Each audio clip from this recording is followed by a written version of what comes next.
I remember the first time I was called the N word. I was outside playing with my friends Matt and Nick, twin brothers. Their dad was a police officer, so our favorite game to play was Cops and Robbers. This time, Nick and I were the bad guys trying to escape, and just as we made it to the safe zone, Matt jumped out from around the tree and he called us. Freeze, niggas, get on the ground, he said, and he pretended to shoot. Nick fell on the ground in a fit of laughter, and I stood there frozen. I looked at my best friend as he continued to shoot at me. Still firing, I decided that I'd had enough and I walked home. We were 8. Matt and Nick were white. We didn't hang out much after that. I remember fearing for my life. I was at my university, walking back to my dorm room one night, and an old truck pulled up alongside me. The red lights brightened and turned white as they reversed, and they drove next to me. 3 boys leaned out and they banged on the roof. Go home, nigger. Go back to Africa. The next time we catch you. Their voices and the lights trailed off into the distance. For them, they were probably just having a bit of fun, but for me, I was terrified. Talk to almost any person of color, and they can probably vividly tell you the first time that they were called a racial slur or that they feared for their life. I moved to Taiwan a year after that incident. I didn't know it at the time, but moving to Taiwan was an escape from all of the overt racism that I dealt with back in America and hadn't yet processed. Taiwan for me, and for many other people of color, was an escape. A safe haven to escape the type of racism that you normally see on TV. The kind that most of you are probably familiar with.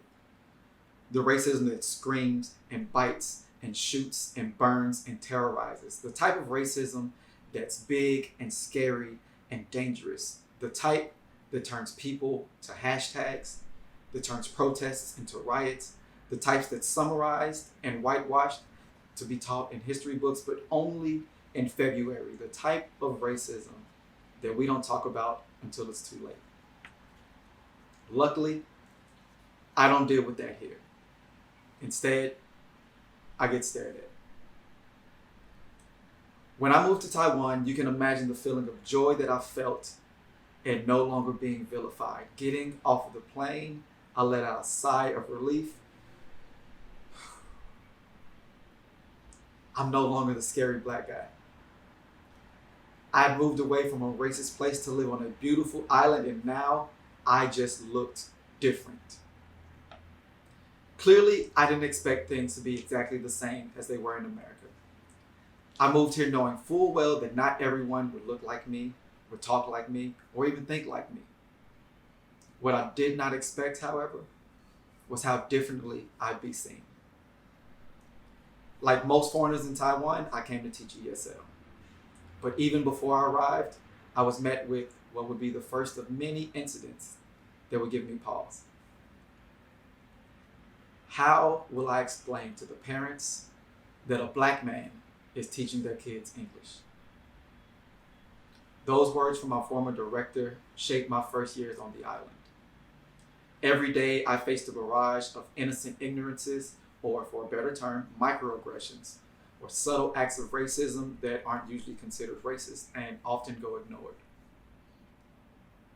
I remember the comparisons to Obama, Russell Westbrook, Steph Curry, or whatever other famous black person they'd recently seen on TV. I remember having to teach my students consent as their small hands reached for my hair, eager to touch, to pull, to grab, to feel, and I explained that my crown is part of my body, and that in order to touch it, you have to ask permission. And simply asking doesn't always constitute a yes for me. The lessons on consent applied to pictures, as well as I explained to them that while I understand that you're excited to see me, it's impolite to run up to me with a camera and try to take a picture without even getting to know my name first. I could recognize and recite the phrase, "May I take a picture with you?" before I remembered my breakfast order and even my own address. I learned to say no thank you before I learned the proper tones for hello.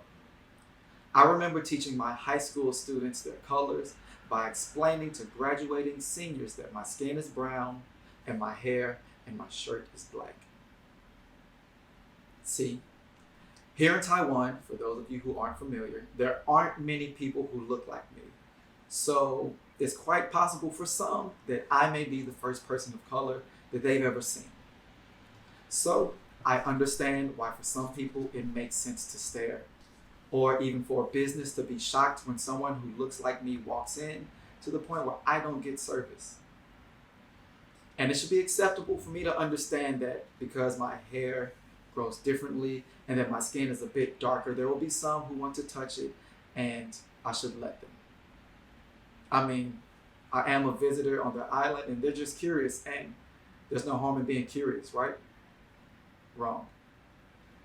There's a saying, curiosity kills the cat, and as you see, I'm clearly here still breathing, but I was dying on the inside.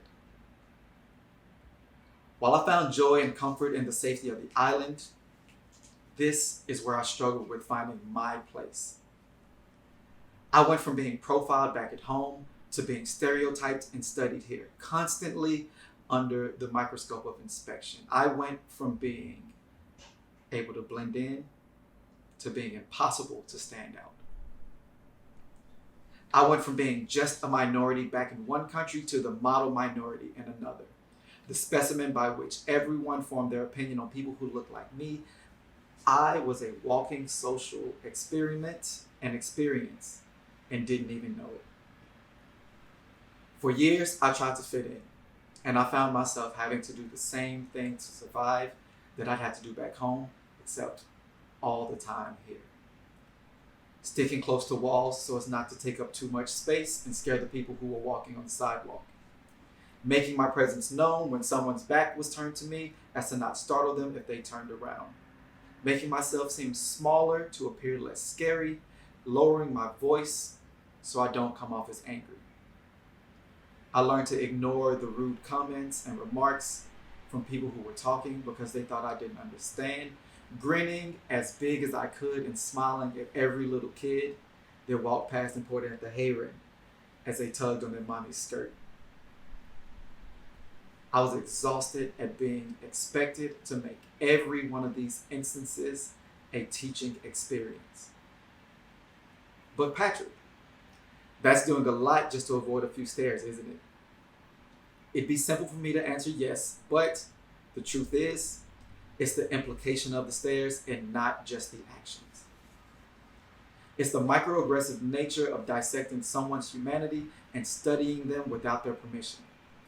It's nullifying their existence and forming an opinion that you carry for the rest of your life based off of a single fleeting interaction with just one person.